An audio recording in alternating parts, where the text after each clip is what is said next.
Mwebwe mukurikirana Easy Music Rwanda. Uyu ni wa mwanya tubagezaho amasomo atandukanye yo kwiga gitari.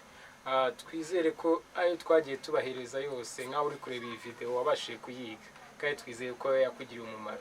Ubu ngubu noneho tugiye kurebera hamwe part ya gatanu, aho tugiye kureba note ya F, turebe amacode progression yayo, uko bigenda kose, tugerageze gukora ama practice, turebe uko byagenda neza cyane kugira ngo tubashe kumenya kwiga gucuranga kandi vuba kandi byoroshye cyane.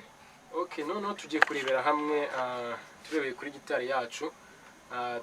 Nika ko fa ntago ari ubwa mbere tugize uko isomo rya mbere twiga muri do, tubona yuko fa twabashije kuyibonaho. Ubu noneho tugiye kureba iyi fa, yakeka murayibuka. Tugiye kureba ahantu dushobora kuyifatira cyangwa se hagiye hatandukanye. Nshobora kuyifata gutya. Iyi ni fa, ikaba fa. Ndakeka ko atari ibintu bigoye cyane. Ahangaha urabona ni ukuryamisha akangaka, mwaza hano muri bare ya gatatu ku murya wa gatanu, umurya wa kane, bare ya gatatu, bare ya kabiri ku murya wa kangahe wa gatatu. Ngibi akaba ariyo fa. Iyi niyo twita première. Noneho tugiye kurebera hamwe deuxième, troisième, quatrième, cinquième kugeza kuri sixième. Twibukiranye yuko tuzi yuko nubundi première na quatrième na cinquième izo ngizo ziba ari major, ziba ziri majeur. Reka tubaze turebe urumva izo bigendana. Iyi ni première abari rimwe, noneho quatrième yayo abari iyi muri kubona ni la dièse. Urabona tuza tukaryamisha aka gatoki hano muri bare ya mbere, tukaryamisha ku mirya itanu, hano tukaza ku mirya itatu. Iyi niyo bita la dièse. Ubu niyo quatrième. Cinquième ikaba do, nayo tuyifata gutya cyangwa se ukaba wayifata gutya, ibi byose birashoboka. Iyi ni première, quatrième, cinquième, tukagaruka première. Noneho tugiye kureba izo twakita ko ari mineur. Tugiye kurebaho deuxième na troisième andi na sixième. Iyi ni première, deuxième, troisième. Nika ko aya manota yo ntago ari mashyashya cyane, niyo mpamvu mubona ko nari kuyajyamo cyane, kuko twagiye tuyabona mu masomo yatandukanye uburyo bayafata. Première, deuxième, troisième, quatrième twabonye ko ari la dièse, cinquième, sixième. Urabona aho bitandukaniye. Sixième na ningi wenda cinquième hano twafataga gutya, hano turazamukaho, ariko tuze tuyifate gutya. Munabyibuka ko mu isomo muri party ya kabiri twabigishije uburyo dufata sixième yo muri re. Nyeka ko uyu muri fa nayo ubona ko bifatwa kimwe, ari ibintu byoroheje cyane. Nyeka ko muri kubibona. Noneho hari ikindi kintu tugiye kurebaho. Ubu urumva ishaka kugufasha gukora mu gucuranga, ukayicuranga amanota asa nkaho yegeranye. Tuzi ko iyo ari première, ushaka kuba nayifata gutya. Icyo nshaka kubereka ni ukugira umenye se fa nshaka kuzifatira, kuko fa yo ndi gufata umuntu ushaka kubona ukabona ari kuza gucurangiramo hano. Nika ko mu masomo twagiye tubanza ntabwo mwagiye mubibona, ariko bishobora gutuma umuntu aba confused akibaza se ni gute umuntu ashobora kuba ari gucuranga hano ukabona aje hano. Hari ikintu ngiye kubereka mukwiye kumenya, ni nka technique ukwiye kumenya kandi ugafata. Nkuko nabigishije uburyo iyi mirya isona.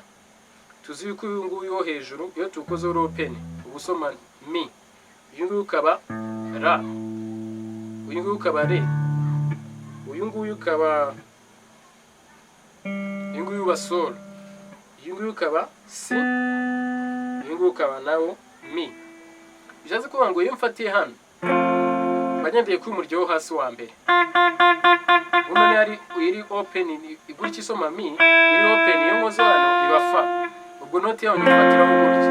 Cyangwa se noneho yo hejuru nayo tuzi ko naho yo iri open iba ari mi. Urumva naho nshaka gufata note yaho hano hejuru nyifata gutya. Urumva nshaka kuyifata gutya fa cyangwa yifata gutya. Bishatse kuvuga ngo aya ni amanote navuga ko ari yirepeta, niko nabyita. kuko iyo mfashe gutya ni fa diyezi, sol diyezi, la, gutyo kuzamuka. Niyo mfashe aha ngaha aba ari fa, iyi ni fa diyezi, iyi ngiyi ikaba sol diyezi, gutyo kuzamuka. Urabona ko ari ibintu bigenda bisa nkaho biba byoroheye umuntu cyane. None ubwo twagiye, iyi ni ya première yacu, deuxième, troisième, quatrième, cinquième, sixième. Bishatse kuvuga ngo iyi ngiyi nanabonye noneho k'uyu murya, nanabonye yuko k'uyu murya wo hejuru amanota yo twayabonye. Noneho ku murya uyu nguyu wa la, iyo iri open gutya ibisomana, nakuraho hano ikaba la diyezi, no ya nota ihita nyifatira. Iyi ngiyi iyo nzamutse gutya iba si, hano ikaba do diyezi, re. Icyo nshaka kwerekana kugira ngo we nujya urepeta, ujye ugerageza noneho kumenya niya fa nyifatiye hano nihe handi nshaka kuyifatira. Ibyo bigenda bigufasha cyane cyane. Okay, k'uyu murya noneho uyu nakita ko ari uyu wa gatatu duturutse hejuru, usoma uyu nguyu ubusoma re. Iyo nkoze hano aba ari re diyezi, hano ikaba mi, hano ikaba fa. Urumva aho ngenderaho gutya, fa diyezi, sol diyezi, gutyo kuzamuka paka igihe ubimenye. Noneho undi murya wenda nshaka kuberekeraho cyane cyane dukunda kugendera n'uyu wa kabiri, uyu nguyu usoma si. Hano urabona iyo mfashe gutya aba ari iri open, aba ari si. Hano hakaza ari do diyezi, re. Noneho kode yayo dufata gutya. Iyi ngiyi ndakeka ije ari nshyashya kuri mwebwe. Bishatse kuvuga ngo tuvuge wenda reka tuzamuke twigire kuri fa. Iyi ni do diyezi, re diyezi, mi, fa. Aka gato kikaza kakaryama hano muri kuri bare ya kangahe, 1 2 3 4 5. Aka ngaka ka kabiri kakaza hano kuri bare ya gatandatu ku murya kangahe wa kabiri. Aka ngaka urabona tuyifata gutya. Aka ngaka kakaza muri bare ya karindwi, aka ngaka ku murya wa kane. Aka kakaza ku murya kangahe wa gatanu muri bare ya 8. Iyi ikaba ariyo fa. Bishatse kuvuga ngo fa nshaka kuyifata gutya, cyangwa yifata gutya, cyangwa yifata gutya. Numva ko ari ibintu byoroshye. Ubwo bishatse kuvuga ngo tugiye kugerageza. Iyi ni première, deuxième, troisième, quatrième, cinquième, sixième. Nkeka ko ari ibintu muri kubasha gukurikira kandi byoroshye cyane. Noneho ubwo kwa kundi tujya turi nari twabonye ari la diyezi, nshaka kubarira ku muryo hejuru. Hano akaba ari fa diyezi, sol diyezi, la. Hano nkaza la diyezi. Urumva ko hano naho nshaka kuhafatira la diyezi. Nshaka kuza rimwe, première, deuxième, troisième, quatrième ya la diyezi, cinquième ikaba ya do. Urabona ko nabyo ari ibintu byoroshye cyane wagenda wifashisha bikakorohera.